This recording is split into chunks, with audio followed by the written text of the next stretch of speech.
Magandang araw sa inyo mga kasabong. Maraming salamat sa mga nag-avail ng pahulugan system natin.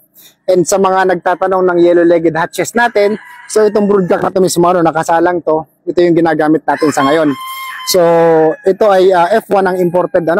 So this is 1/2 Ray Hoskins na yellow-legged hatch, 1/2 na Larry Romero yellow-legged hatch. So ang binibreed ko ngayon is pabalik sa Hoskins na yellow-legged hatch na side, kasi kinukuhaan ko lang ito ng height at ng buntot, kasi ang yellow-legged hatch natin na Ray Hoskins, lumang manok talaga siya pero very deliberate ang power. Talagang dun kumukuha ng puwersa ang mga Bruce Barnett sweater natin pag kinukuha natin sa kanila.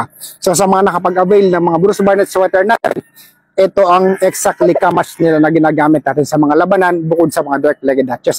Kasi ang kaibahan naman na itong mga yellow-legged hatch sa mga dark-legged hatch, ito pag pumalo, solid talaga.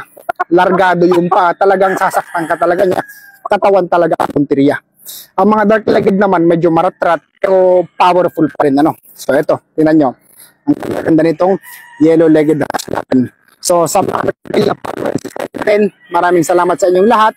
Sa mga nakapag-avail, hulugan mo na yan.